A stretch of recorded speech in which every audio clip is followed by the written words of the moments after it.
Olá, olá, boa noite. Será que você tem depressão ou está apenas triste? Esse é um tema que quase todos os dias alguém aborda comigo pelos directs e chegou a hora então de eu conversar com uma das pessoas que mais entende nesse assunto no Brasil, o Dr. Frederico Porto, para a gente entender o que é tristeza e o que é depressão. Sim, nem toda tristeza leva à depressão. São várias informações que vão compor o diagnóstico da depressão, mas quem vai explicar isso para nós é o Dr. Frederico Porto, psiquiatra e nutrólogo, um dos únicos no país. Antes de chamá-lo, faço dois convites para você. Corações aqui do lado para que o Instagram entenda que essa mensagem é relevante e que mais pessoas podem se beneficiar. E enviem nessa setinha, como se fosse um aviãozinho de papel, para duas pessoas que vocês gostam. Para duas pessoas que vocês acham que estão confundindo, de repente, um momento triste por um estado triste. Será que tem alguma coisa relacionada com a outra? Veja, em algum momento eu terei que tirar aqui os comentários, então perguntas diretas para o doutor e enviem por esse pontinho de interrogação, porque pode ser que eu perca, tá? Quando passar aqui nesses comentários móveis. Essa live é para que você saia daqui uma hora tendo certeza total do que você está sentindo, quem você deve procurar e como você pode voltar a ver a vida com mais cor. Combinado? Então, corações, se alguém que você gosta, você lembrar, envia aqui um aviãozinho e perguntas diretas para o doutor, aproveite. Hoje eu quero deixar que ele fale muito e você também participe bastante, tá certo?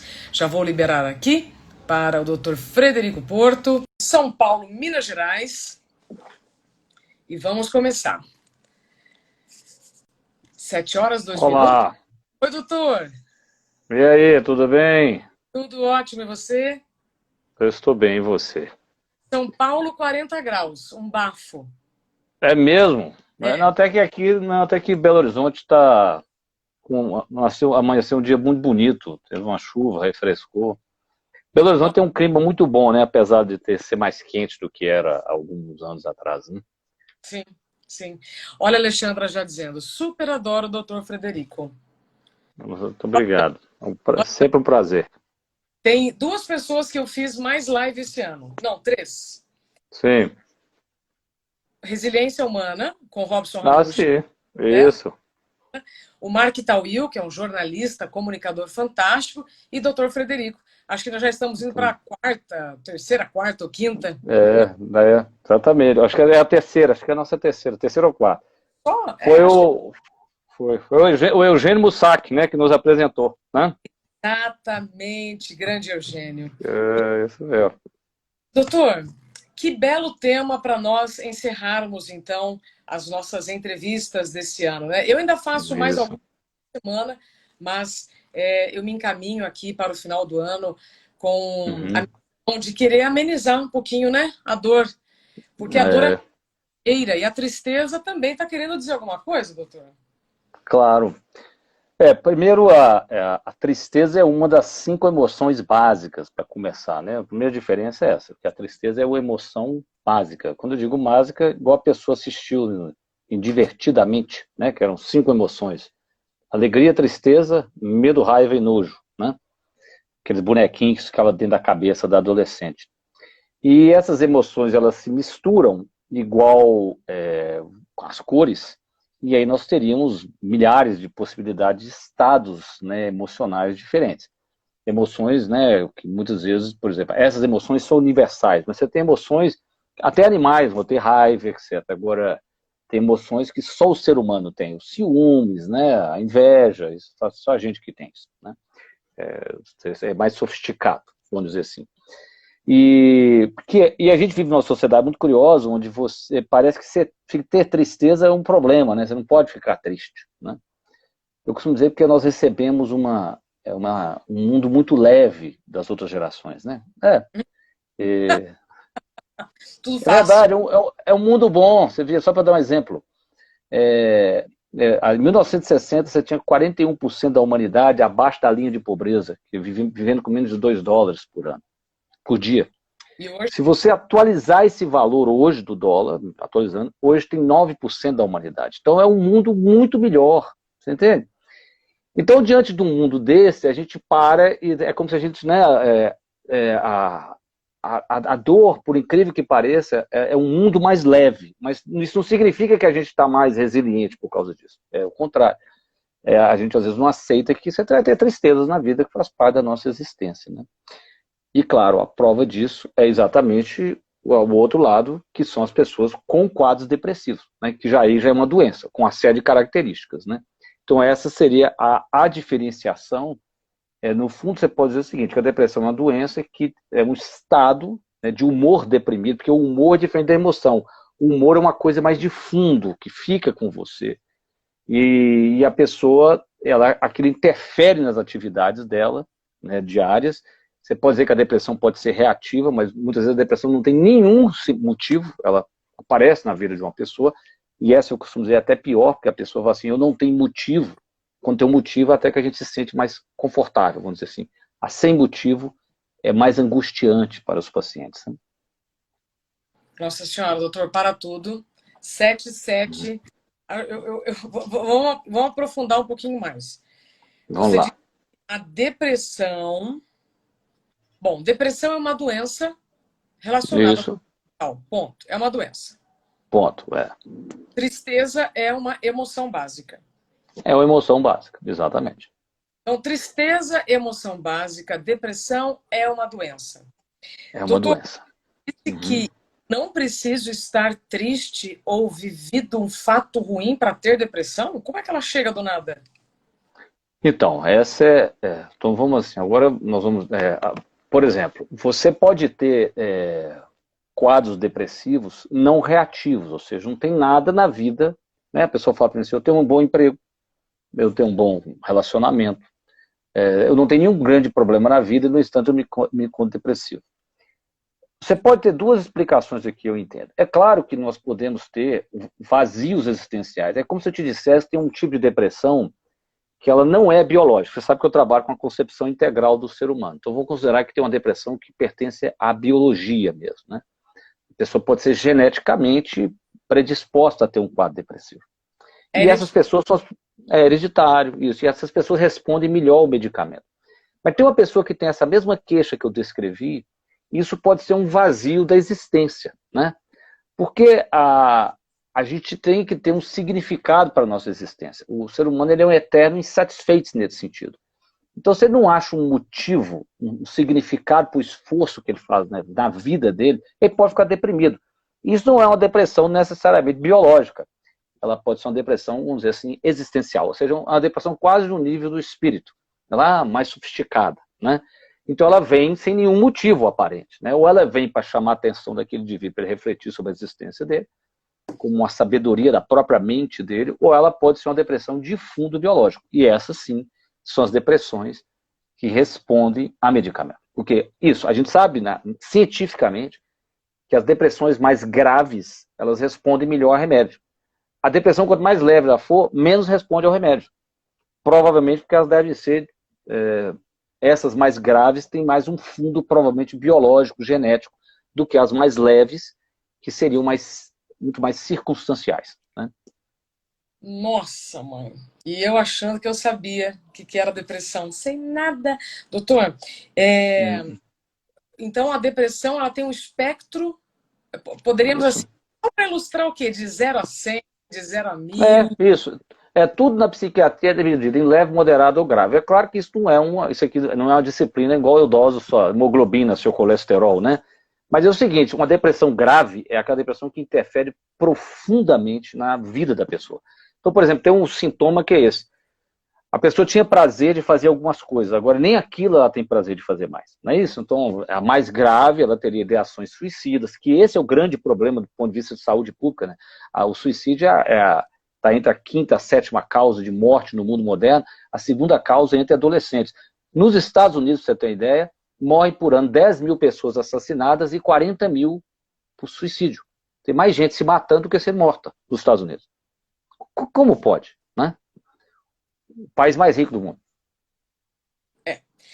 Vamos ver se vai dar tempo da gente falar sobre essas questões de dinheiro, né? E Isso, dinheiro traz felicidade. Se trouxesse, nós não teríamos esses isso, números que eu disse. Bom, exatamente, isso. estamos aqui com questões um pouco mais. Ui, preciso responder aqui algumas questões. Tá. Gostaria de dar aqui os comentários móveis, mas tem chegado aqui perguntas muito importantes. A partir do que você disse sobre vazio, a Lili te pergunta: o vazio é tristeza ou depressão? Assim, muito bom. Então, tudo que se arrasta por muito tempo, você tem que começar a se perguntar, não é isso? Tá bom, a tristeza é uma emoção. Agora, se o meu dia é dominado pela tristeza, né, aí que é importante dizer, né? E aquela tristeza interfere em muito a minha vida, pode ser que eu esteja deprimido, tá certo? A preponderância na minha existência da tristeza, né? Ou seja, eu não vejo graça em nada na vida, né? Eu fico uma parte do tempo triste, porque você tem momentos de tristeza, é claro, né? Que vai ter, né? Guimarães Rosa já dizia o seguinte, do outro lado, né? Que a felicidade é encontrada em momentos de descuido, é isso? É o contrário. Você vai ter momentos felizes, você vai ter momentos tristes, faz parte da vida. Agora, se essa tristeza, a emoção tristeza, passa a dominar a sua vida, aí sim, nós podemos ter que considerar que você pode estar num quadro depressivo. É muito curioso isso que eu descrevi de não ter um motivo, né? Tem pessoas que chegam no consultório e falam assim, eu não sei porquê, doutor, eu assisto um filme, uma propaganda de margarina, e eu choro. Então a pessoa percebe que ela está mais emotiva, sem nenhuma explicação, né? Então, né, né, assim, é como se ela se acostumou com aquela tristeza de tal forma que só agora, quando ela fica altamente emotiva por coisas muito superficiais, simples, é que ela percebe que tem algo que não está, né, que ela não é como ela era, né? Porque aquela história é igual a lenda que diz que não é verdadeira de cozinhar sapo, não é isso? Né? Essas emoções vão chegando, é igual aquecer, você põe um sapo. Se você jogar o sapo dentro de uma panela quente, de água quente, ele pula. Quando você jogar dentro de uma panela e for aquecendo a água, ele morre cozido e não percebe. Então, essa tristeza vai tomando conta da vida das pessoas, vai tomando conta, e a pessoa começa a achar normal, ela vê a vida cinza, cinza, cinza, e aí um dia, vamos supor, ela assiste uma propaganda de margarina e chora, que faz estranho. Aí, aquilo chama a atenção dela. Então, quando ela está dizendo vazio, depende de quanto, né? Do quanto que isto toma conta da sua vida e ocupa a sua existência. Aí é isso que tem que ficar atento, né? O diagnóstico da depressão é clínico. É clínico, você não tem nenhum exame. Eu gosto desse, esse é um assunto, meus assuntos prediletos. Porque eu costumo dizer o seguinte, que metade, para dar um exemplo da complexidade do cérebro, metade das pessoas com epilepsia, né?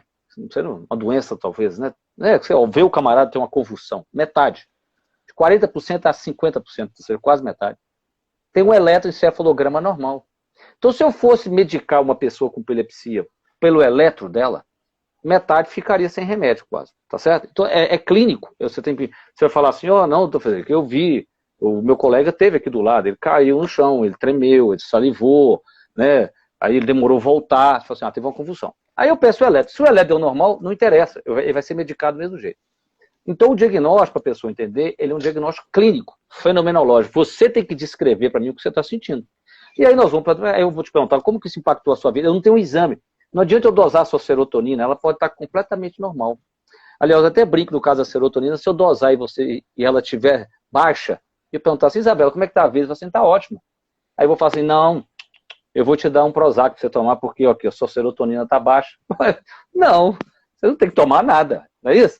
Para a pessoa entender o que é clínico. Clínico é isso, você não medica um exame, você medica o que a pessoa está te trazendo. Então é isso, é uma conversa. Muito bem, isso é individual. Tem gente que vai falar assim, não, eu sempre fui mais ou menos meio melancólico mesmo, isso nunca me incomodou. Né? Tem gente que é mais angustiado por natureza, isso nunca o incomodou. Né? Tem outro que fala assim, não, então tem um limiar de cada um, o quanto que aquilo impacta na vida. Né? Isso é muito individual. Né? Perfeito. E para quem está nos acompanhando, obrigada pelo seu tempo e confiança. É engraçado, né, doutor? Para mim, quando eu falo diagnóstico clínico, eu quero dizer assim, não se automedique, não ouça a vizinha, não ouça os amigos dizendo, você está com depressão. Não, procure um médico especialista, porque o médico estudou, ele se Isso, atualiza, ele sabe o que está falando, né, gente? Então, isso.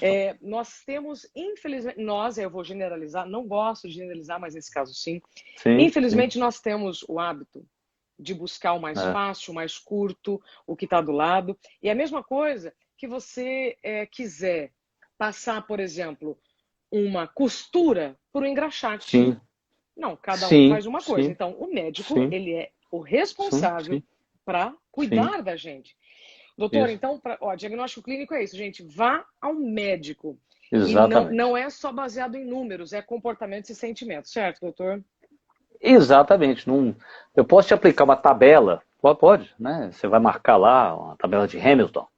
Eu posso suspeitar, mas eu tenho que perguntar como que é que ele está na sua vida. Então, né, a gente tem que sempre contextualizar, né? Sim.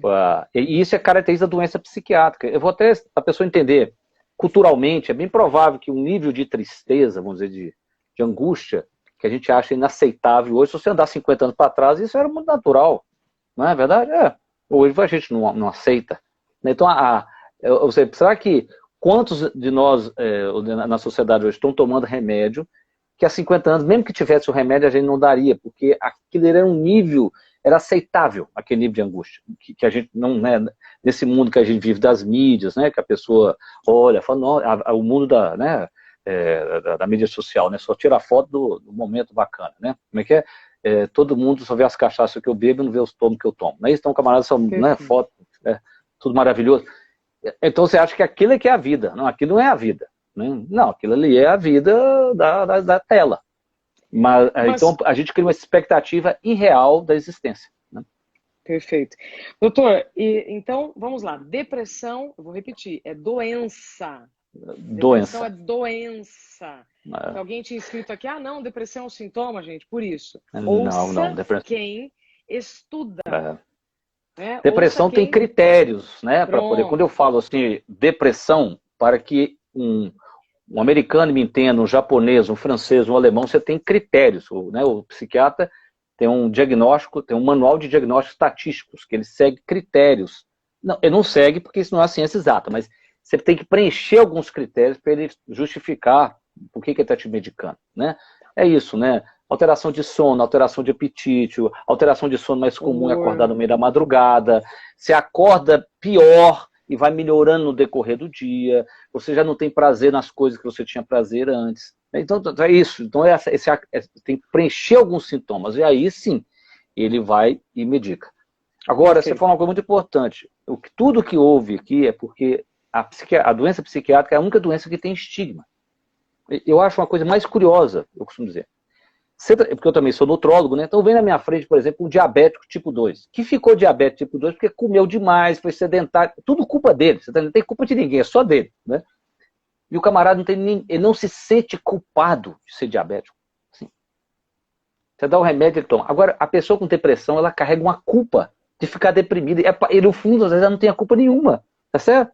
São as circunstâncias da vida, porque a vida é muito estressante. Só que ela se sente culpada. Por quê? Para você ter ideia, nos anos 80 foi feito um estudo na Inglaterra, um país de primeiro mundo. Somente 10% dos ingleses considerava a doença mental como uma doença de fundo biológico, igual você acha uma diabetes, um hipotiroidismo. 90% tinha outra opinião, fraqueza de caráter, comportamento pecaminoso. Então o camarada ele tem vergonha, olha, ele tem vergonha de estar doente, ele se sente culpado de estar doente, uma coisa que muitas vezes não tem culpa nenhuma. E o outro que só tem diabetes tipo 2 por mau hábitos de vida, né? Ele não tem culpa nenhuma. Né? Perfeito. Perfeito. Perfeito. Né? Doutor, a depressão tem leve, médio e Moderado ou grave. moderado a grave. É, Todos os tipos de depressão são tratadas com remédio ou a sim. depressão só Uhum. é tratada com remédio mais terapia, Uhum. porque não adianta também só terceirizar o Uhum. remédio, né, para Uhum. cura. Exatamente. Muito boa sua pergunta. Eu falo que esse é o problema da medicina convencional.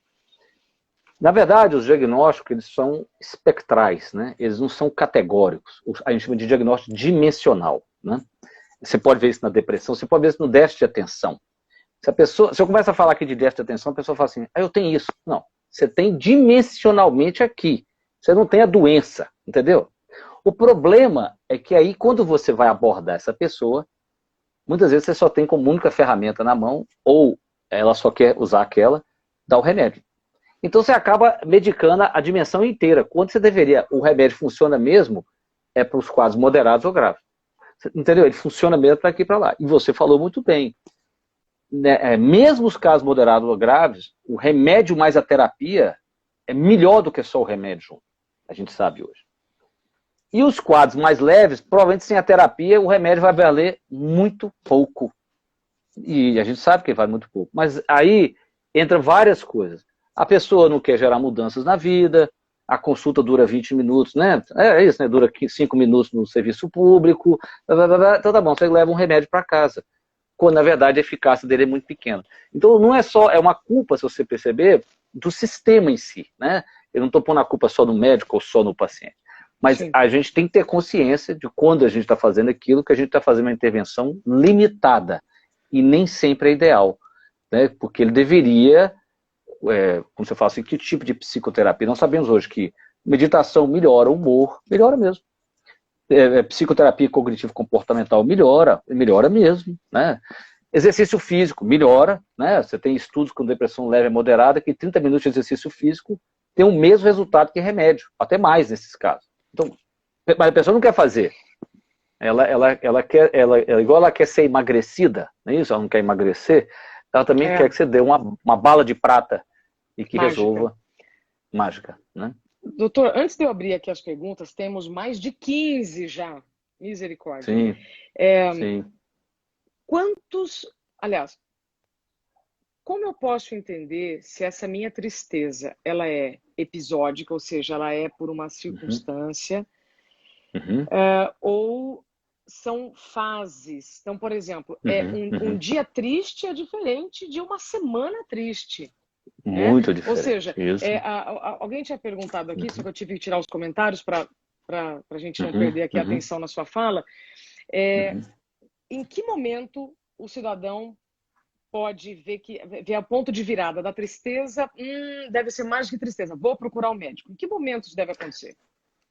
Quando ele percebe que quebrou um padrão dele, um jeito de ser, né, que ele não era daquele jeito. Então, quando você vê a mudança do padrão. A depressão é cíclica, sabe? É diferente, olha que interessante isso. Raramente, você provavelmente, poucas vezes você ouviu isso, uma pessoa falar assim para você, eu sou deprimida. Não, ela fala assim, eu tenho depressão. A depressão é sempre referida como um objeto, como algo que ela tem, não que ela é. O que é diferente da ansiedade, a pessoa se refere a si mesma assim, eu sou ansiosa. Entende? A ansiedade é parte da identidade dela. A própria linguagem mostra o seguinte, que a depressão é cíclica, porque ela vai e volta mesmo. Né? Mesmo depressões moderadas, 30% delas passam sozinhas, sem fazer nada. E um ansioso percebe que não, que aquilo lá ele tempo que fica pior, tempo que fica melhor, sabe assim, o ansioso já incorporou aquilo a ele mesmo. Um dos motivos que se trata, já que muita gente deve estar falando assim, se é cíclico, por que eu não vou esperar? Porque se ela for moderada ou grave, a questão é a recidiva, é que ela volta. Se você não for medicado, você tem uma grande chance no ano seguinte de ter uma recidiva do quadro. E doença mental, como toda doença, é igual vaca passando o pasto. Depois que ela passou uma vez não, né? Uma andorinha não faz verão. Agora, se ela passar 3 vezes no mesmo lugar no colonhão, né, no capim, ela vai marcar o capinho. Então não é bom deixar ficar repetindo. É como um bom ditado mineiro, não é isso? Absolutamente. Né? Absolutamente. Né? Doutor, toma uma água. Eu vou abrir aqui. Isso. Eu vou começar pela ordem, tá? A Márcia. Depois eu queria depois você tem que me dar uma aula do Instagram, como é que você usa essas perguntinhas. Eu tenho que pegar uma aula com você. Menino, eu te ensino. Que isso, é muito pois simples. Eu tenho que pegar uma aula. Você sabe que atualizou o Instagram esses dias e para eu entrar nas minhas lives, mudou mais de lugar. Eu tenho Android, eu não tenho iPhone. Nossa senhora, no mais do perfil não aparecia, só aparecia no mais do pesquisar. Demorei uma semana para poder me encontrar. Foi terrível. Mas foi só uma semana, pronto, agora já nos encontramos. Doutor, veja só. A Lari, eu vou colocar aqui duas mensagens dela, tá? Só para colocar completa. Ela diz o seguinte: eu fiz plástica, todo mundo julga que era para eu estar feliz e eu estou pior ainda, não consigo mais trabalhar. E ela completa: eu me sinto insignificante no mundo e as pessoas julgam como frescura, porque eu não tenho motivo. Neste caso, o que a Lari pode estar sentindo? É o vazio? Bem, Lari, então. Bem, não é incomum, né, Lari? E eu acho que, por exemplo, eu acho que cirurgias estéticas, especialmente para as mulheres, por exemplo, uma mama, faz uma diferença profunda na estima de uma mulher, tá certo? Eu não sou contra isso de maneira alguma, eu vejo as transformações, né? Eu brinco se eu gostaria de ter na minha época alguma coisa que me fizesse crescer um pouco mais, né? Que se eu tivesse 1,80, minha mulher disse que eu seria insuportável, entendeu? Mas tá bom, então Deus só me deu o senhor com 1,71. Mas se tivesse, eu também aqui teria um impacto profundo na minha autoestima. Mas eu acho que isso é muito interessante. Mas então você pode ter uma expectativa, por exemplo, que a cirurgia vai mudar tudo. E às vezes a cirurgia não atende a todas as suas demandas. Então você pode ter um vazio. Tem um aspecto da depressão muito importante, é que a depressão ela é uma ruminação. Então eu vou dar 2 dicas para ela. Uma dica é que a pessoa com depressão ela rumina, ela fica ruminando coisas negativas. Então muitas vezes é importante você se voltar para o outro, para o mundo. Então, por exemplo, eu fazer algo de útil para outra pessoa. Ou, né, eu ir conversar com alguém. Porque com isso você sai de dentro da sua cabeça e você se projeta na realidade. Então é um jeito de sair dessa realidade. Entendeu?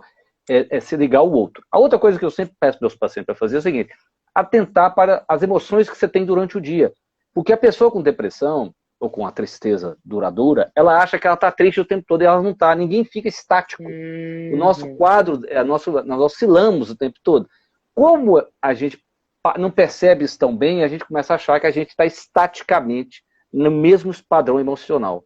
Se você olha e vê o oscilar, é quase como se você dissesse assim: isso vai passar. E passa mesmo. E daqui a pouco você está melhor, passa de novo, passa. E você sai da ruminação. É claro, né, Isabela, que esse momento da pandemia gera em muitas pessoas, que às vezes moram sozinhas, como elas não têm tantas pessoas para interagir, elas vão ruminar mais. Então eu costumo dizer: interage então pela tela. É isso? Para conversar, porque você tem que sair da sua cabeça.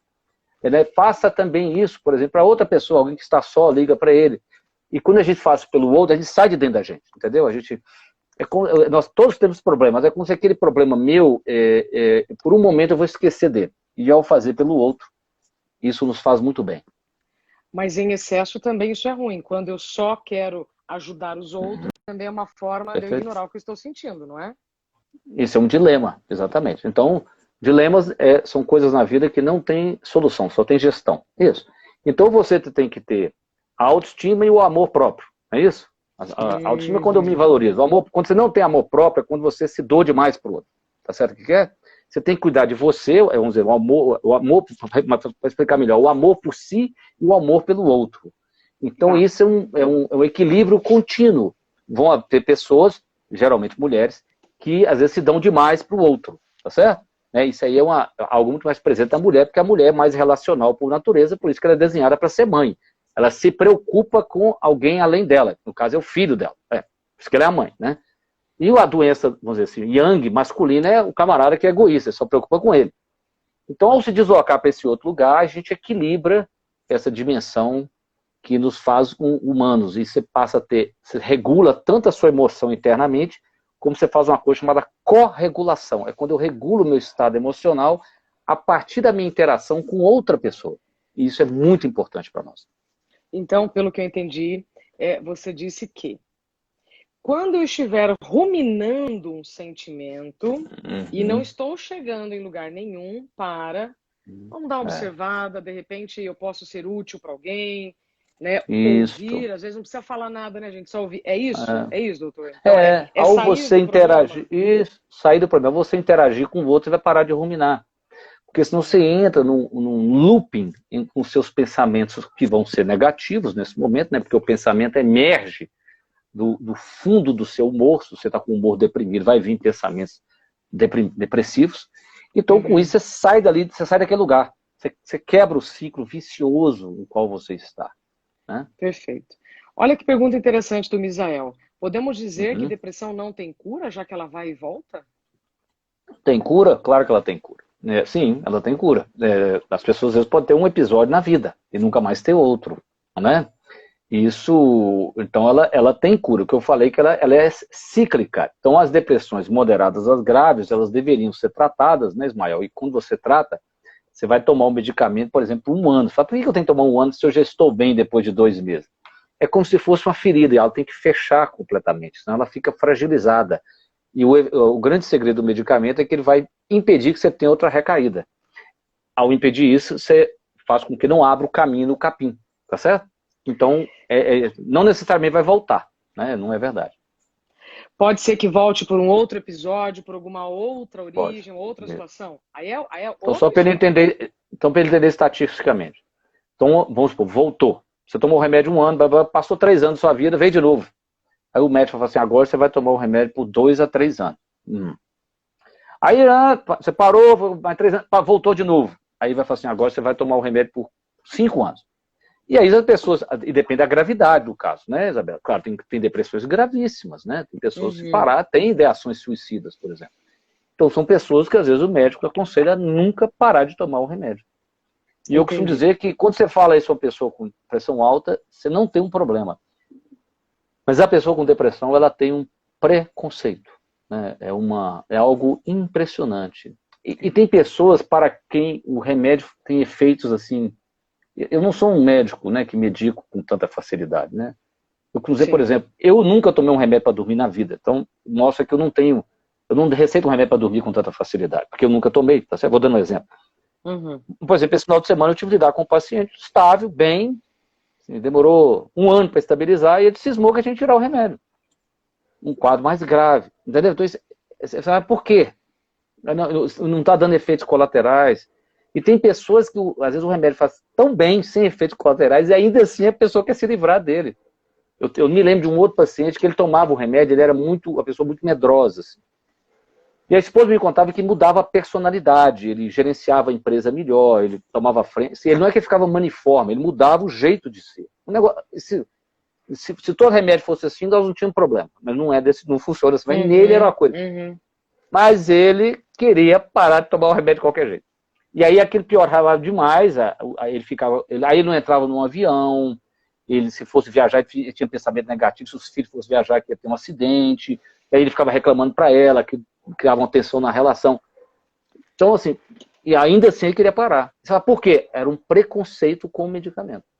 Sim, sim.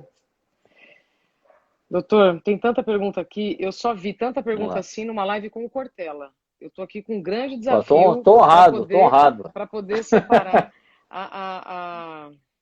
Isso é bom, Isabela, que em 2021 eu vou voltar mais vezes. Nós vamos fazer outra. Com certeza. Bom, vamos lá. Você falou sobre a questão hereditária, doutor. Eu vou pegar aqui a pergunta da Elisa. Depressão pode ter consequência hereditária? E emenda uma outra coisa. Então, você disse que a depressão ela é hereditária. Aí eu, Isabela, desenvolvo depressão. Só que eu me curo. Isso significa que meus filhos podem ter, que já está no meu DNA ou não? A partir da minha cura, os próximos não terão? Não, a transmissão genética, ela pode ter 2 tipos. Você tem a mendeliana, que é a que a gente aprendeu na escola, que vem a cor dos olhos, azão, azinho, né? Aquele negócio, né? A depressão não é assim, ela é multigênica e ela tem um efeito epigenético. O que é epigenético? É que o gene ele tem que interagir com o meio, e aí entra um monte de coisa. Então eu sempre gosto de mostrar um gráfico que é assim, é uma relação do ambiente com a genética, né? E tem doenças que são bem genéticas. A depressão não, ela fica na média, numa mistura lá que você não sabe naquela pessoa se ela realmente tem o gene, se ela não tem, quais genes que ela tem. Então, por exemplo, vamos supor que Isabela nasceu com um gene, mas Isabela foi criada num lar harmônico, né? Fez esporte desde a infância,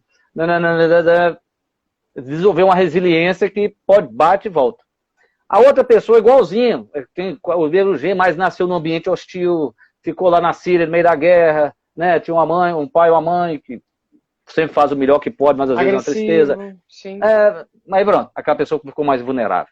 Então a gente sabe disso hoje.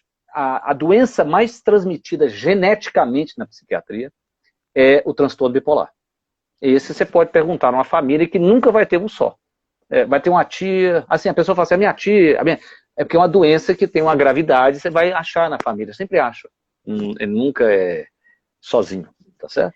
Mas, por exemplo, a esquizofrenia, sim, a esquizofrenia, por exemplo, em gêmeos idênticos, né, univitelinos, se um irmão tiver, o outro tem 50% de chance de ter, sendo que há uma doença que na população normal tem entre 2 a 3% de chance de você ter. Então, tem um traço genético? Tem, mas tem que ter o ambiente junto. E esse ambiente, é claro, né, Isabela, ele vai ser sempre um estressor. Você não tem como criar ninguém numa bolha, concorda comigo? Então vamos pegar a esquizofrenia, né? Que às vezes surge na adolescência. Então, mas aí eu me lembro, como você vai se lembrar na cidade do interior, era assim, não, o fulano ficou doido de tanto estudar, não era assim? O fulano ficou doido porque a namorada largou ele. Não. Algum evento, é uma doença que surge na adolescência, então algum evento mais estressante daquela fase da vida dele vai desencadear a doença. Seja no passar do vestibular, ter que estudar muito o vestibular, seja namorado, o primeiro amor da vida que não vai aceitá-lo. Coisas que acontecem naquela fase da nossa vida. Só que naquela pessoa com aquela vulnerabilidade, a doença desperta. A depressão acaba sendo da mesma maneira. Então, claro que se a gente criar uma sociedade mais resiliente, isso, né? Igual na Inglaterra, ensinam mindfulness na escola para as crianças, né? A criança tem um apoio afetivo na família. Ninguém é pai e mãe perfeito, que nenhum pai e mãe é perfeito. Mas tem apoio afetivo. É uma criança que é desafiada, que, né, você administra bem a birra dela, não deixa fazer tanta birra, ela vai amadurecendo, entendendo que a vida, né, a vida não é tão fácil, né? O amor, né, é duro sem perder a ternura. Não é isso? Então, essa criança vai desenvolvendo a sua capacidade resiliente para lidar com a vida, né?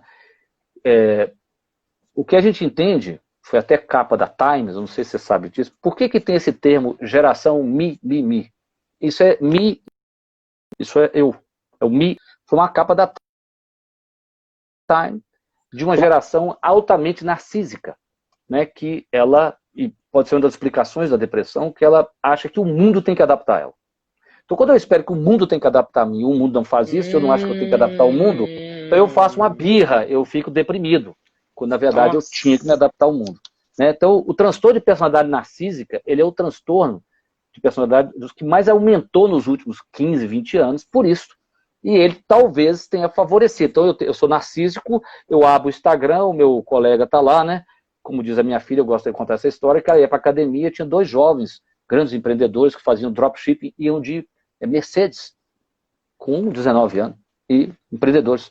Um dia, a minha filha eles descobriram lá o grupo de jovens, que eles alugavam o carro uma vez por semana para ir lá.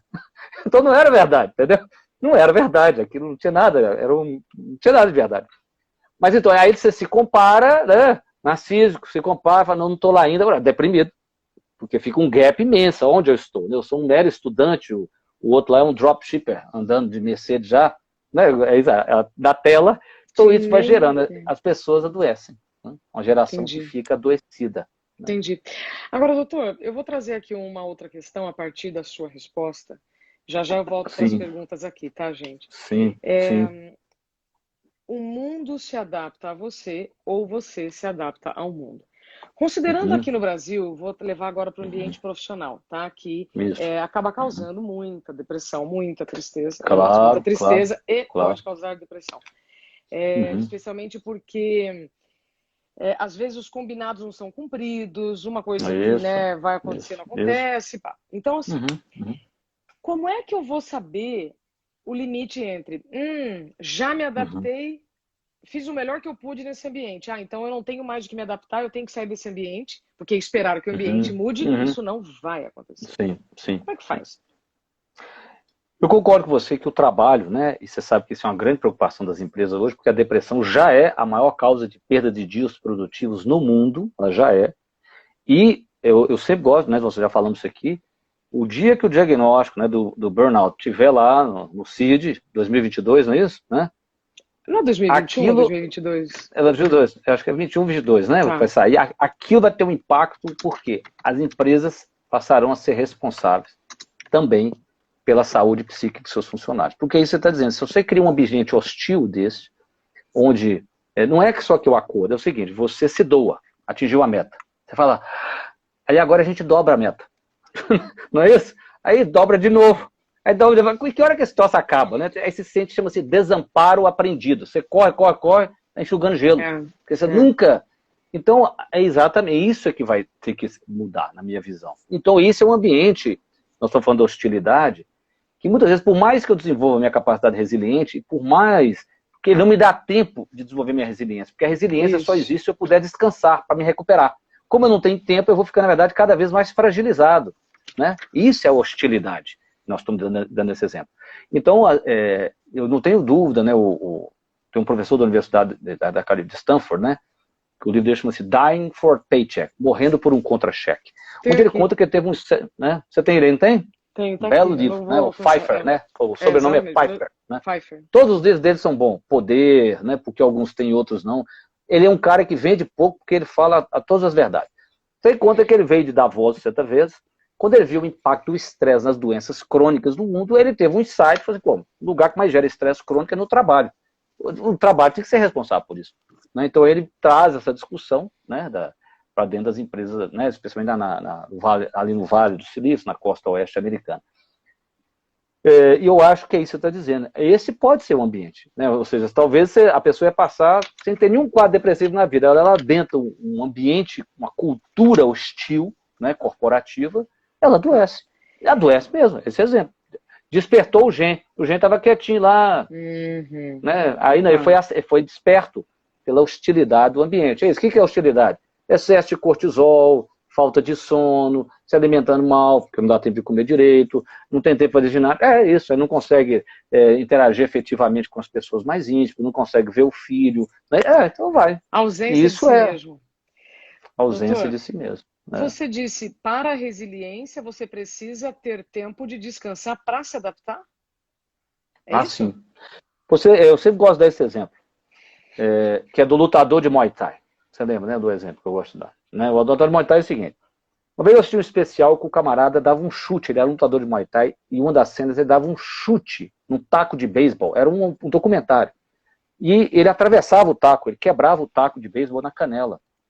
Eu fiquei impressionado, como que faz aquilo? Porque ele treinou no tronco, né? Ele treinava, aí ele tinha microfraturas no tronco, ele descansava, aquilo virava um calo, né? Aí ele batia de novo, depois de alguns dias ele tinha microfraturas, descansava, o calo crescia ainda. Você faz isso 10 anos, sua canela vira um pedaço de aço.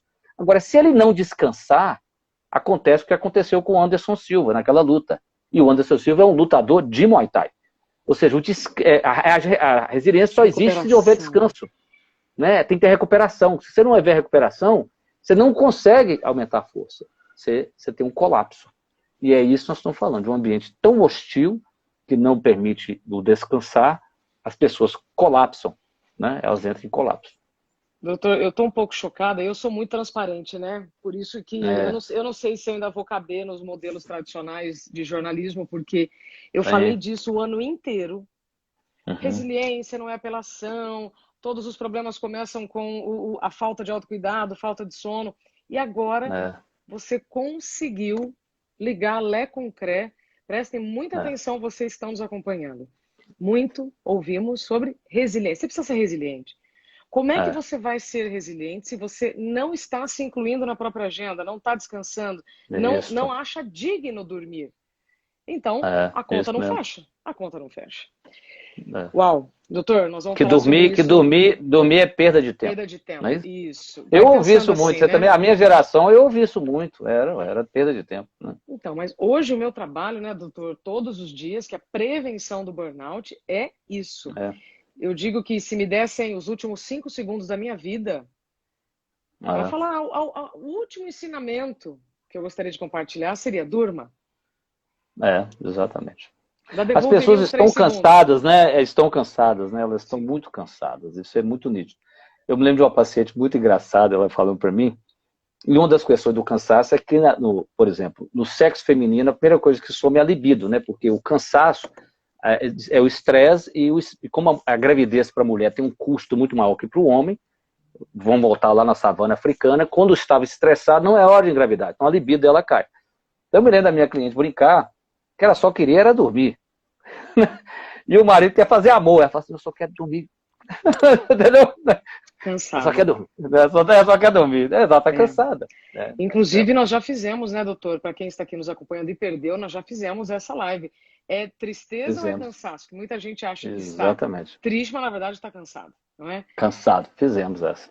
É verdade. Bom, doutor, muitas pessoas perguntando aqui sobre Uhum, depressão em crianças. Como nós temos 15 uhum, minutos, eu acho que vale a tá. pena a gente tratar sobre a questão da depressão nas Uhum, crianças e depois a gente fazer uhum, recapitular o que nós falamos desde o início, tá? Então, sim. depressão em criança, é fato, é mito? Existe, mas a questão de tratar é porque você tem que tratar o sistema, né? A criança, ela é fruto de uma dinâmica muito mais dos pais, tá certo? É disso que ela é fruto. Então, eu não sei se é mais fácil, porque não é dar um remédio, não, você tem que mudar, ali não, ali você tem que mudar uma dinâmica. E porque é um sistema nervoso muito jovem, é muito fácil de você modificá-lo, Adaptar. né, João? Adaptar, Então, se você cuidar bem, ela resolve isso rápido, né?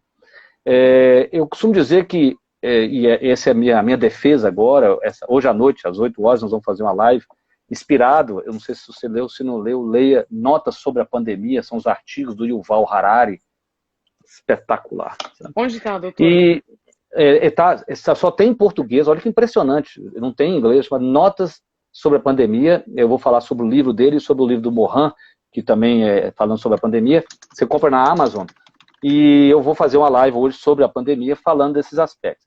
E um deles que me chama a atenção é isso, eu digo que nós temos um dilema agora, porque o dilema é o seguinte, nós nos isolamos para salvar os idosos, mas nós precisamos de voltar para salvar as crianças. Porque uma criança de 5 anos de idade, ela está a 10% da vida dela dentro de um apartamento preso, dentro de uma Sim, casa.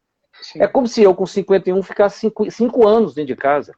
Então, quando me perguntam assim, quem vai tomar vacina? Eu falo assim, claro que os primeiros são os idosos, são os mais vulneráveis, e para que os netos possam voltar para a escola. Porque os netos só não podem voltar para a escola por medo de contaminar os avós. Né? Então, a gente Sim. vai ter que fazer esse movimento. E é porque a criança, ela tem essa, como ela é maleável, ela tem essa resiliência nata dela. Eu sempre gosto, quando as pessoas têm uma infância difícil, passaram por algo traumático, eu sempre gosto de fazer essa pergunta. Falo assim, você acha que você, hoje como adulto, aguentaria passar por aquilo? A pessoa fala para mim, não. Mas não passa, porque a criança, como ela não julga, ela não tem noção de algo difícil que ela passou. A gente só julga depois. Eu costumo dizer que ela vive, quando ela passa algo difícil, ela vive num inferno inconsciente. Entendeu? Ela Uhum. só tem consciência daquele inferno depois que ela cria consciência. Sim. Então, ela tem uma força muito grande, tá certo? Né? Ela tem essa força muito grande. Então, é mais fácil nesse sentido, se você fizer a abordagem correta, que não necessariamente é dar medicamento. A gente tem que mudar a dinâmica da família, né? E muitas Perfeito. vezes, num país, né, que às vezes se separa, tem guarda compartilhada, né? Eu Eu acho que os posso pais têm que se dizer, eu preocupar. como Uhum, jornalista, posso ser a dura, então, sim, aqui na live? Quer tratar pode. as crianças primeiro pelos pais? Exatamente. Pronto, não Antes de fui eu que disse, colocar, tá? ela é só o sintoma. Ela é só o sintoma. Ela não é a causa. Dói, mas é isso, tá, gente? É, é. Doutor, ó, 12 para as 8. Toda pessoa ansiosa é depressiva? Não, mas a ansiedade, 25% das pessoas ansiosas com ansiedade grave, em um acompanhamento de 5 anos, vão desenvolver um quadro depressivo. Então, a Repete, por ansiedade favor. leva uma ansiedade grave, né? Um em cada 4 pessoas, se você acompanhar elas por 5 anos e elas não forem tratadas da ansiedade, elas podem desenvolver um quadro depressivo. Porque a ansiedade leva a um desgaste. Né? Isso, nosso argumento, vai desgastando a pessoa. Então, a pessoa fica mais vulnerável a ter uma depressão. Então, ansiedade grave leva à depressão, podemos dizer. Uau, vamos lá. Muitas pessoas perguntando sobre magnésio para melhorar a Uhum, ansiedade, uhum, tipos de alimentação. uhum. Bem, A eu alimentação costumo dizer, interfere no tratamento da depressão? toda alimentação ruim que você comer, por exemplo, muito carboidrato simples, né, muito farinha branca, muito açúcar, o que você causa no seu corpo é uma oscilação da glicose do seu sangue o tempo todo. E o cérebro não gosta disso. Então, eu costumo dizer que você tem que ter uma alimentação saudável nesse sentido. Você tem que ter alimentos. Se você vai comer carboidratos, você come carboidratos mais complexos. Para simplificar, né, sem querer, se você quiser escolher uma dieta na sua vida, você escolhe uma dieta low carb. Essa é a melhor dieta que existe. Se puder escolher uma dieta para a pessoa. Que ela vai comer carboidratos, de absorção mais lenta no legumes e verduras, né? Não vai comer carne. Então e com isso ela não gera essa oscilação na glicemia dela que o cérebro pico, comer um doce, sobe a glicose. Aí o corpo secreta insulina, baixa a glicose, você fica hipoglicêmico. Daqui uma hora tem fome de novo, aí fica aquele negócio, sobe, desce, né? Biscoitinho com cafezinho, cafezinho, aí vai, sobe, desce. O cérebro não gosta disso. Totalmente. Mas eu sempre gosto de lembrar que uma coisa é eu ativar um cérebro que está com depressão, outra coisa é eu inibir um cérebro que está ansioso, tá certo? Para ativar, eu uso suplemento, nutriente, eu uso estudo. É muito mais fácil do que para inibir. A ansiedade, no fundo, é muito mais difícil de tratar. A ansiedade requer mudanças de comportamento. Dá um tempo, descer oliva, aprender a gerenciar o tempo, cuidar de si. Não adianta, porque o camarada fala assim, vou tomar magnésio. Eu brinco o seguinte, e eu uso suplemento, eu uso fitoterapia, eu uso estudo. Eu ainda não encontrei, a pessoa tem que aprender a respirar, a ficar presente, porque eu brinco que nem é nada disso para a ansiedade é igual 2 gotas de Rivotril. Não que você vai ter que tomar Rivotril, só quero que você entenda a proporção do que nós estamos falando. O que a ansiedade é mais difícil. A depressão, por sua vez, você dá suplemento, as pessoas ficam com mais energia, mais tônus vital, isso fica mesmo, isso é nítido, tá certo? Mas a ansiedade passa por mudanças de comportamento necessariamente. Né? Perfeito.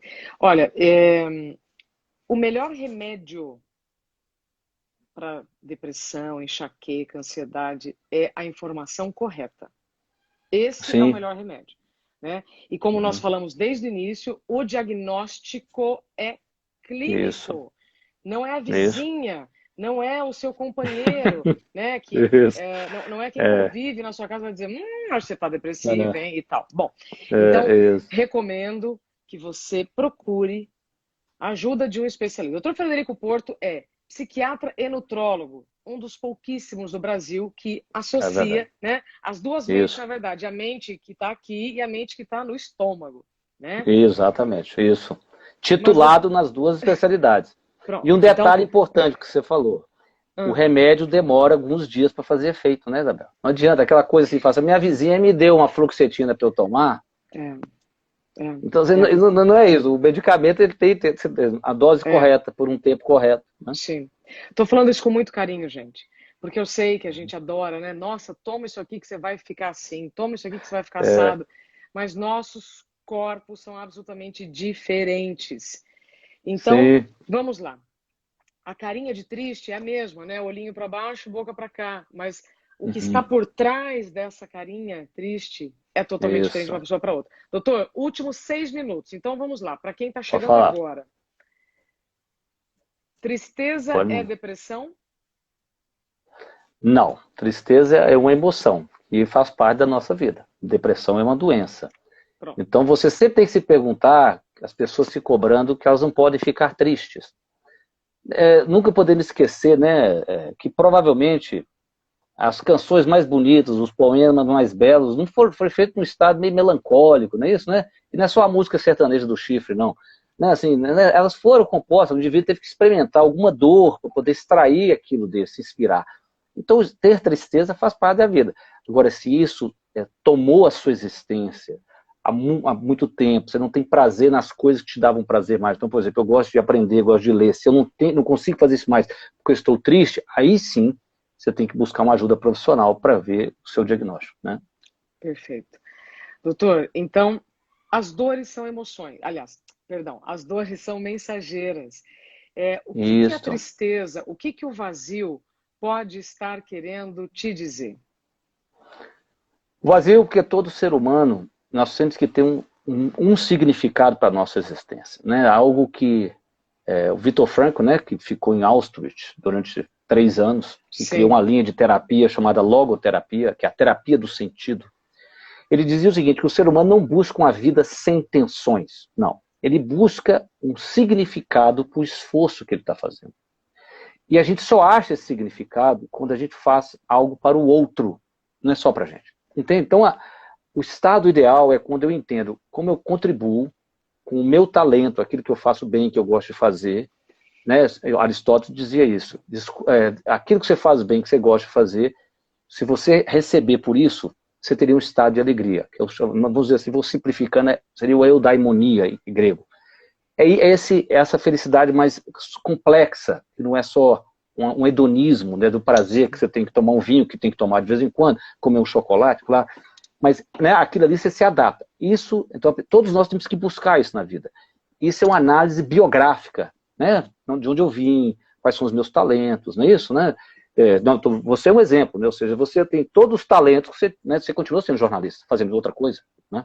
É verdade? Quando eu faço uma live, uso meu conhecimento em outro lugar, isso, mas os talentos estão aí, né?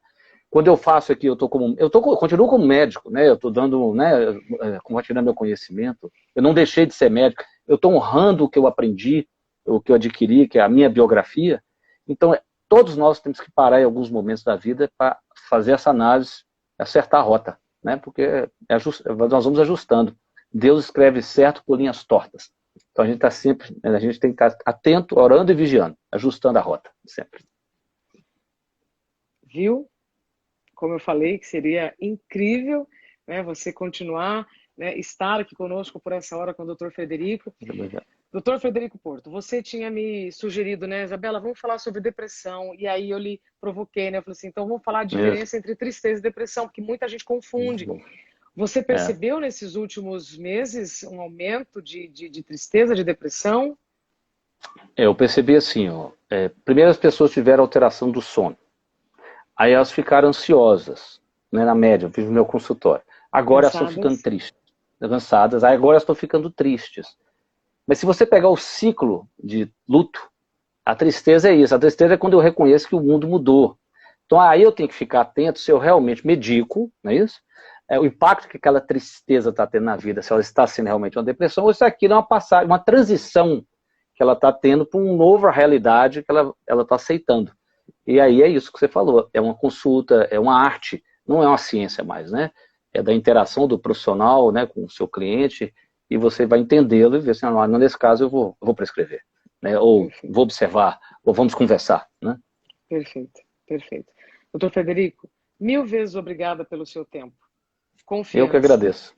Parceria que estabelecemos esse ano.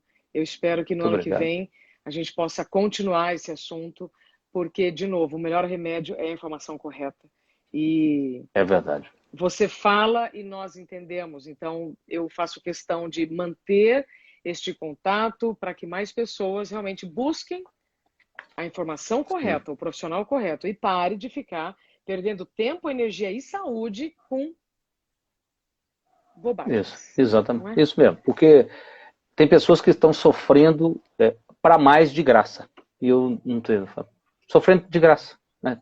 Poderia estar melhor, mas ela, por um preconceito, ela está sofrendo. Pronto. Doutor, então, o seu último minuto para você partir para a sua live. Aliás, recomendo depois todos. Isso. Bom, quem ainda não está seguindo o Dr. Frederico, DR Frederico Porto, Dr. Frederico Porto no Instagram. Hoje, Isso. então, vai ter um resumão de 2020, Covid-19. Isso. Inspirado no Yuval Harari. Olha, autor fantástico. De Sapiens. Eu queria fechar com uma frase dele que eu achei muito bonita do material. O principal antídoto para epidemias não é isolamento e segregação, e sim formação e cooperação. Eu diria que não é só para epidemias, né, para pandemias, é para tudo. A gente tem que cooperar e informar, cada um contribuindo com o que tem. Né? Ou seja, se todo mundo contribuir um pouquinho, né, você alavanca, porque a tecnologia permite isso, né, isso chegar longe, né, não é isso? Então, eu acho que essa seria a minha mensagem final. Vamos compartilhar. Fantástico. Doutor Frederico, boa noite. Uma chuva de bênçãos, muita saúde e proteção, boa live e falaremos para você também. Tá bom? Vamos falar. Então tá bom. Isabela, muito obrigado, tá? Um abraço. Tudo de bom. A gente se fala semana que eu vou ligar para você para desejar um Feliz Natal. Até a semana que vem. Senhor. Tá bom? Pode deixar. Até mais. Tchau, gente. Alô. Para você que esteve aqui conosco, muito obrigada pelo seu tempo, pela sua confiança. Eu só compartilho aqui da minha hora, inclusive divido da hora dos meus convidados com você, porque se faz bem para mim, pode fazer bem para você. E nós estamos vivendo tempos de muita adaptação. Essas adaptações nos causam emoções que podem causar dores ou não. E uma dor pode causar uma doença ou não. Vai depender de como você vai acolher o que você sente, como você vai cuidar de você. Para finalizar, eu quero só avisar, essa semana, última semana para eu poder colocar dedicatória nos livros, dá um tempo, como encontrar limite em um mundo sem limites. Um pouco do que nós falamos tem aqui.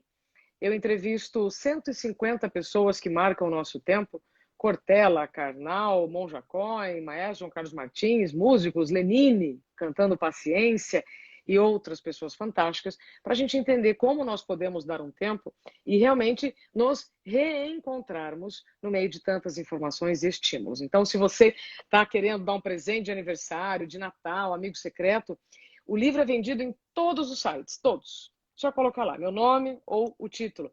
Mas no resilienciahumana.com.br eu consigo colocar uma dedicatória com muito carinho. É uma dedicatória quente. Você vai colocar lá na observação o nome de quem você quer presentear e, de repente, uma característica. João gosta de viajar. Pronto, já vou elaborar aqui um textinho para que o João receba esse livro com bastante carinho, tá bom? Então, só para relembrar, o livro Dá um Tempo, que é para quem está vivo e quem quer viver um tempo de qualidade.